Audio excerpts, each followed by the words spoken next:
On the morning of April 20th, 2010, the Deepwater Horizon oil rig floated calmly in the Gulf of Mexico, an island of steel surrounded by endless blue.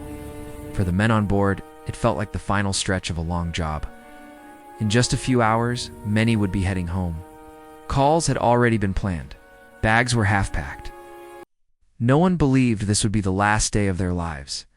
Deepwater Horizon wasn't just a rig. It was a small city at sea.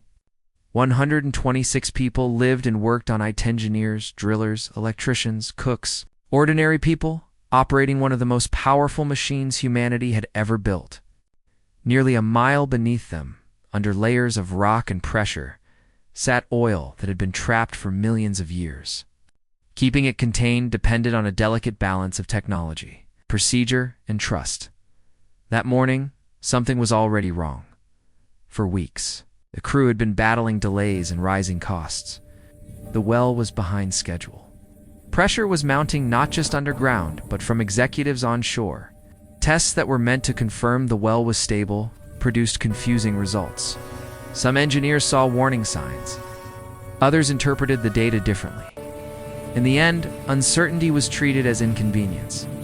At 9:45 p.m., without warning, the rig shuddered. A surge of methane gas shot up the drill pipe, traveling faster than anyone could react. Alarms that should have sounded stayed silent. The gas expanded as it rose, breaking through barriers designed to stop exactly this kind of disaster. Within seconds, it reached the rig's deck. Then came the explosion. A fireball erupted into the night sky, visible for miles away.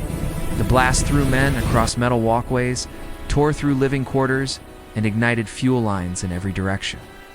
Survivors would later describe the sound as thunder mixed with tearing metal, a noise that didn't stop. Inside the rig, chaos replaced routine. Smoke filled corridors. Emergency lights flickered, then died. The intercom was silent. Training took over where communication failed. Men crawled on their hands and knees, following walls. Shouting names into the dark, some never made it out of their rooms. Others reached the edge of the rig, staring down at black water 30 meters below in fire. For those who jumped, the choice was brutal: burn or leap into darkness. They jumped. As helicopters raced toward the rig, the fire grew uncontrollable. Deepwater Horizon had safety systems meant to prevent this exact scenario.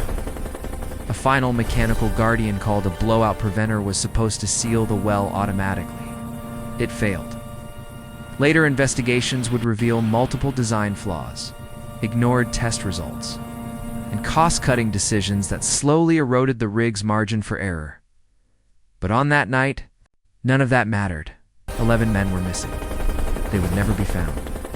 The rig burned through the night, then through the next day. 2 days later, it collapsed into the sea, dragging the broken well with it. What followed became the largest oil spill in history.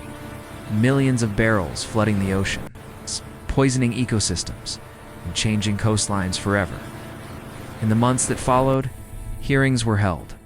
Blame was debated. Reports were written. Companies paid billions. Systems were redesigned, but none of it brought back the final day. The men who died weren't reckless. They weren't careless. They were doing their jobs inside a system that quietly normalized risk where warnings became background noise, and success was measured in speed instead of safety. The Deepwater Horizon disaster wasn't caused by a single failure. It was the result of many small decisions, each one reasonable on its own, stacking silently until there was no room left for error. And that's the unsettling truth: the most dangerous disasters don't announce themselves. They arrive disguised as normal days when everyone believes they're going home. Deepwater Horizon reminds us that when human lives depend on systems we barely understand, the smallest ignored detail can become irreversible. And sometimes, the last mistake isn't dramatic at all, it's simply choosing not to stop. Because on that final day, the warning signs were there. They were just easier to overlook than to face.